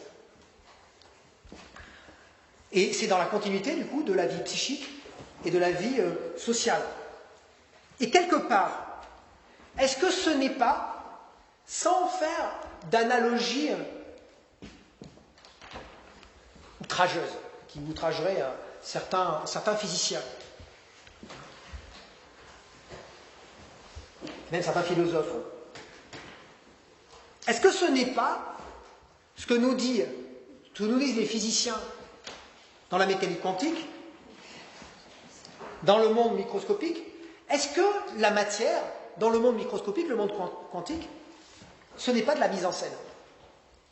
Puisque finalement, même sans aller au-delà de ce que l'analogie permet, là ce n'est même pas de l'analogie, puisque c'est ce que nous disent directement les physiciens quantiques, c'est qu'une particule au niveau quantique n'existe dans un sens que quand elle se détermine, et elle ne se détermine que sous le feu de la rampe, que sous les feux de la rampe.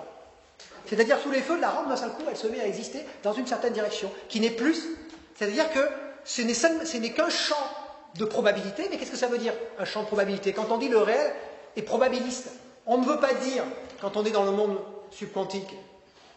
On ne veut pas dire que le réel est probabiliste parce qu'on ne dispose pas des instruments qui nous permettraient de percevoir clairement ce qui est. On veut seulement dire que ce n'est pas. C'est-à-dire c'est un champ de probabilité, mais en définitive, ce qui fait exister, c'est l'exhibition. Donc c'est la mise en scène. Puis c'est ce que disent les physiciens de la mécanique quantique, ils disent c'est le spectateur aussi.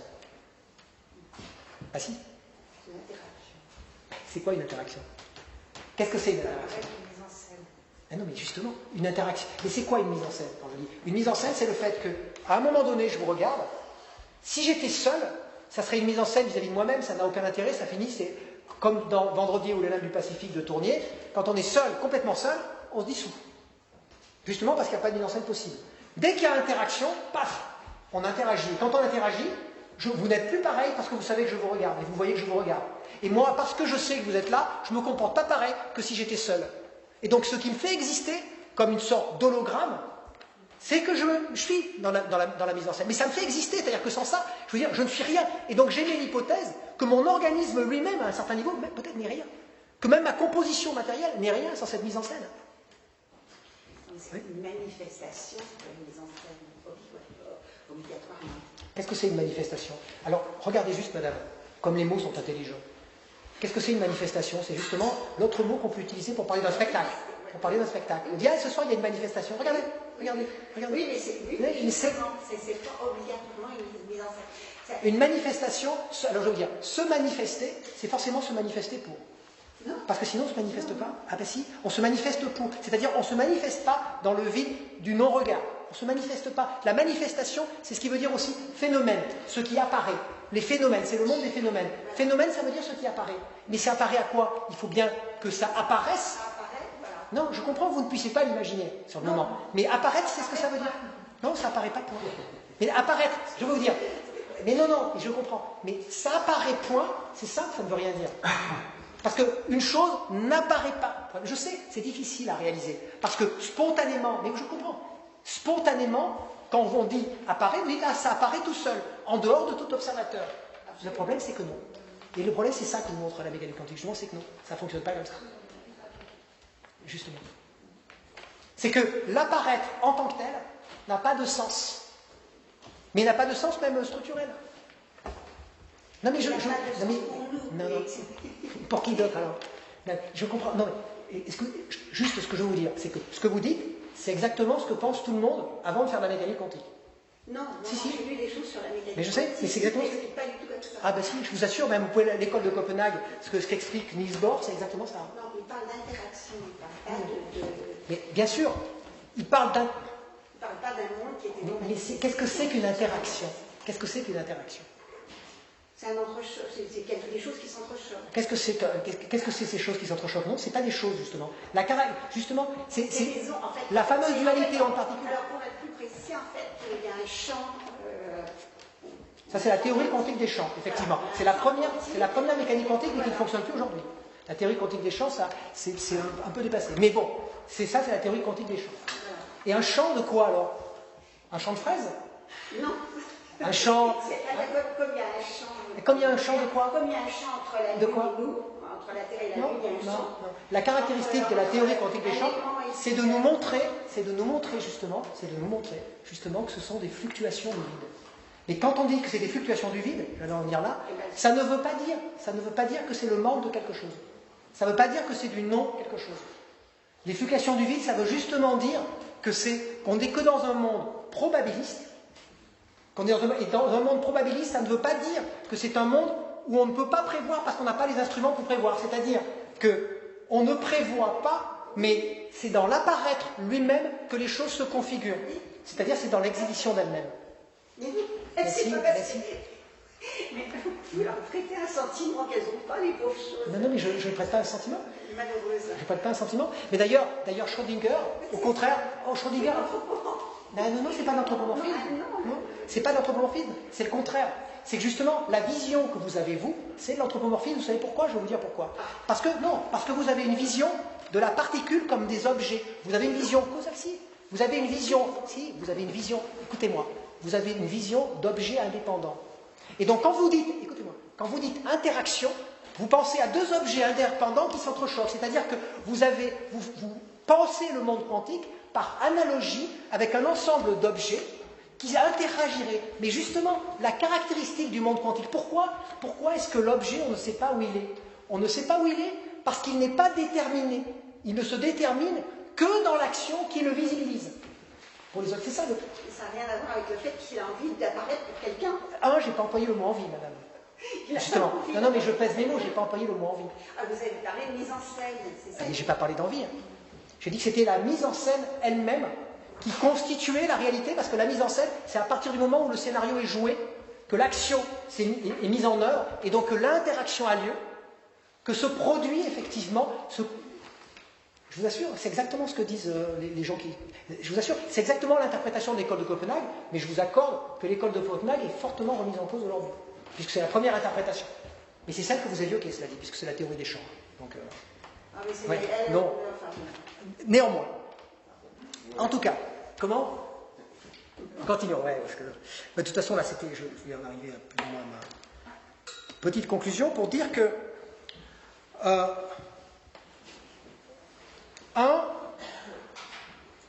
Bon, j'ai parlé des fluctuations du vide, donc je passe. C'est un nombre de paradoxes. Premièrement, si on admet que tout est informationnel, ce que semblent admettre les transhumanistes, et si on va jusqu'au bout de cela, on ne comprend pas bien à quoi ça pourrait même servir de redécouvrir cette réalité informationnelle. C'est-à-dire que par soi et en soi, elle continuerait à exister en tant que réalité informationnelle. C'est-à-dire qu'on ne voit pas bien ce qu'ajouterait la technoscience. C'est-à-dire que la technoscience ne ferait que découvrir quelque chose, ou le mettre en évidence, ou surprouver quelque chose qui serait, de toute façon.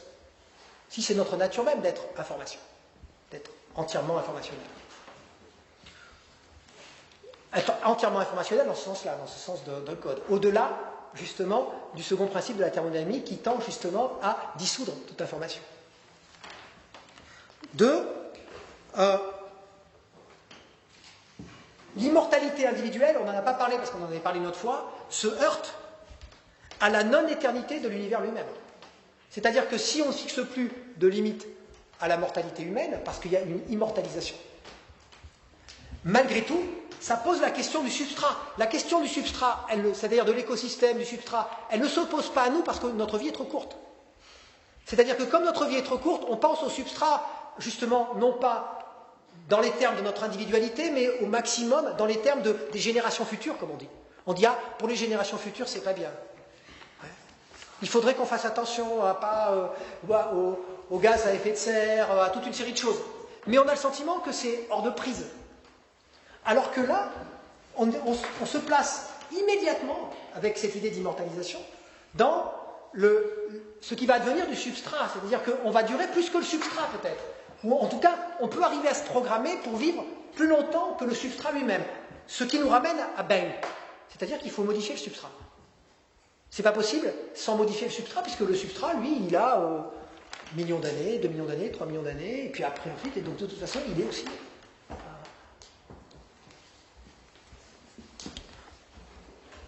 3, c'est le fameux problème que j'évoque plus ou moins à chaque fois, mais qui là peut s'articuler d'une manière un peu différente.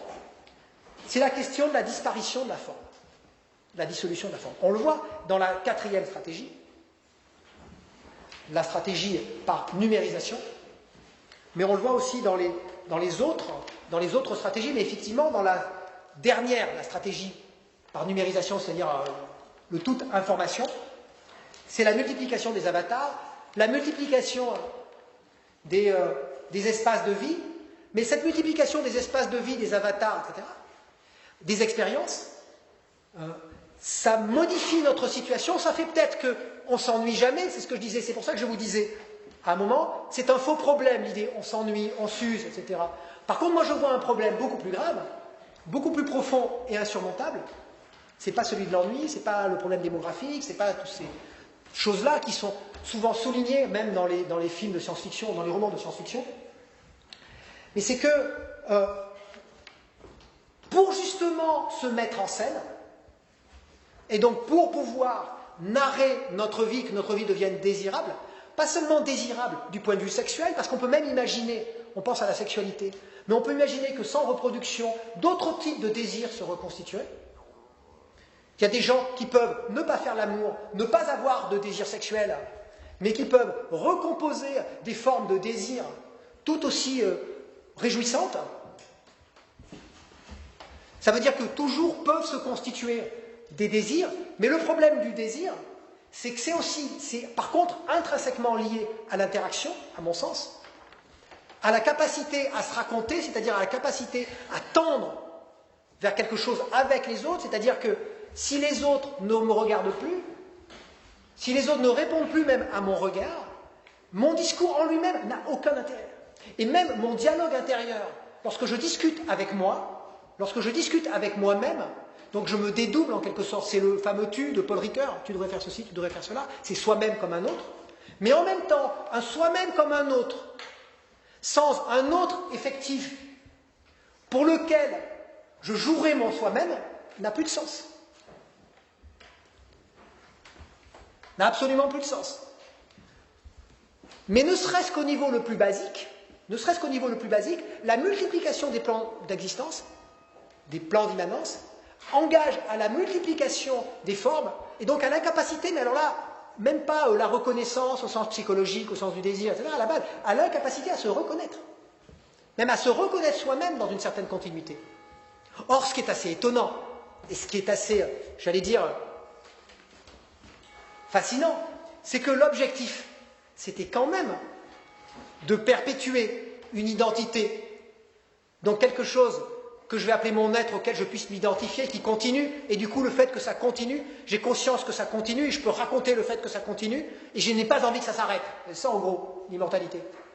Mais en réalité, est-ce que ça ne se sera pas déjà arrêté sans qu'on s'en rende compte, par la démultiplication des formes à travers lesquelles on ne pourra même plus reconnaître notre propre continuité? C'est-à-dire, en gros, est-ce qu'on ne va pas oublier notre propre existence sans s'en rendre compte? Pour moi, le vrai risque, il serait là. Ça serait l'oubli de soi sans se rendre compte qu'on est en train de s'oublier.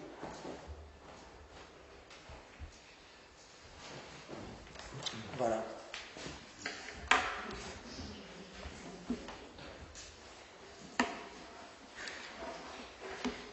Si vous avez des questions, c'est bien. Si vous n'avez pas de questions, c'est bien aussi. Non, parce que je suis un peu fatigué, mais allons-y. J'aime bien les questions en même temps. Vous avez commencé une dernière phrase pour se mettre en scène.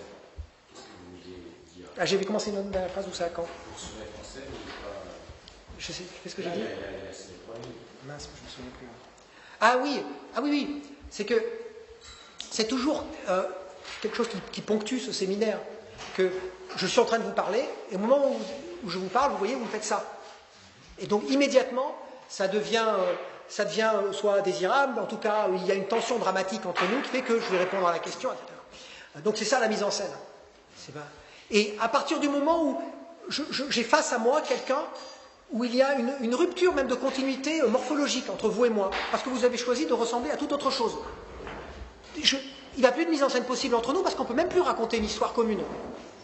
Et c'est comme l'histoire du cafard qu'on peut écraser parce que de toute façon, je ne vois pas ce que vous pourriez éprouver. Ce que vous pourriez éprouver, vous voyez? Et à la fin, comme l'identification à l'autre, elle suppose que je finis par m'identifier comme étant moi-même un autre moi-même, c'est-à-dire c'est aussi à travers les autres que je m'identifie moi-même comme étant quelqu'un, je vais perdre ma propre trace comme étant quelqu'un, si je me diversifie trop en termes morphologiques. Voilà ce que je voulais dire. Oui? C'est bon? C'est exactement ça.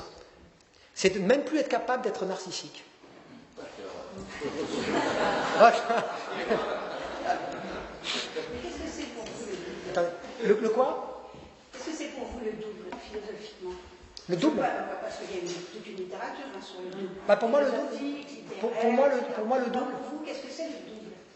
Pour moi, le double, c'est la structure narrative de l'être humain. C'est-à-dire que les êtres humains ont avant tout besoin de se raconter, mais de se raconter par rapport à eux-mêmes et par rapport aux autres. C'est-à-dire qu'ils sont fondamentalement mythomanes, ils racontent des histoires à travers leur manière de s'habiller, à travers la manière de se comporter. Ils ont des mimiques particulières qui ne sont pas seulement liées à l'efficacité de leur survie, mais qui sont liées au fait qu'ils veulent dire quelque chose d'eux-mêmes en permanence. Ils mettent des habits pas seulement pour avoir plus froid ou pour avoir moins chaud, mais parce qu'ils disent quelque chose avec leurs habits. C'est même l'élégance. et ça peut être autre chose que l'élégance, et donc du coup, ce double, c'est la construction de cet être qui devient un être narratif qui finit par exister au-delà même de notre composition organique. C'est ça ce double pour moi. Et ce double, il ne supporte pas que ça s'arrête, et c'est pour ça, parce qu'une histoire, on ne supporte pas que ça s'arrête, on veut que ça continue. Une histoire, c'est dans la continuité. Une histoire, c'est ça continue, ça continue, ça continue. Alors c'est le contraire de toutes les analyses depuis Dostoïevski, Autorank, j'en citerai les criels. Je ne pense pas que ce soit le contraire, en tout cas sur Dostoïevski, je connais un peu. En fait, je pensais vraiment plus précisément à celle d'Autorank, parce que dans l'analyse d'Autorank, le double c'est le logement et c'est la mort. Et justement... ah, mais ça, oui. Mais ça c'est autre chose, c'est l'ombre de la mort, en quelque sorte. Ça c'est autre chose. Là c'est l'ombre de la mort, justement, c'est l'ombre écrasante de la mort. Ouais. Mais en même temps, c'est ça aussi pour moi. Et ce que je veux dire, c'est que, effectivement, quand on voit cette prolifération de clones et de doubles, j'ai tendance à dire c'est mauvais signe. Voilà, mais c'est pas incompatible. Ce que j'avais expliqué au premier séminaire sur la mortalité, c'est ça en fait. C'est-à-dire que c'est justement l'ombre. C'est le double. Mais c'est pour ça que j'ai dit avant de commencer qu'en fait on avait vu que l'immortalité c'était plus ou moins, on pourrait dire, l'ultime conception de la mortalité.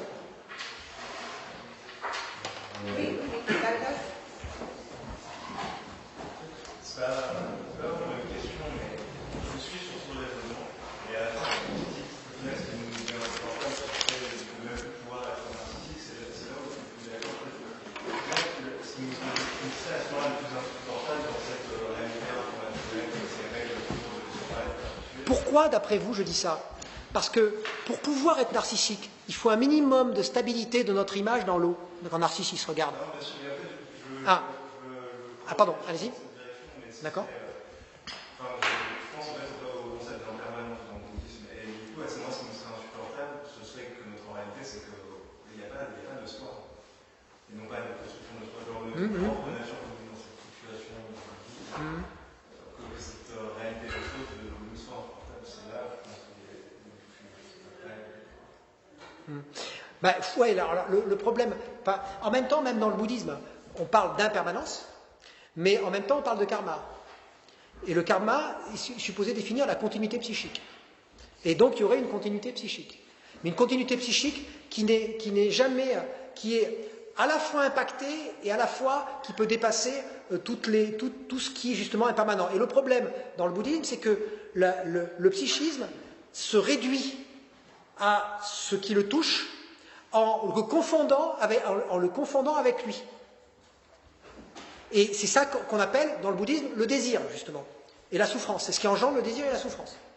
D'ailleurs, on ne va pas détailler sur le truc, mais ce qu'on appelle les 3 poisons dans le bouddhisme, qui est le moteur du karma. Voilà.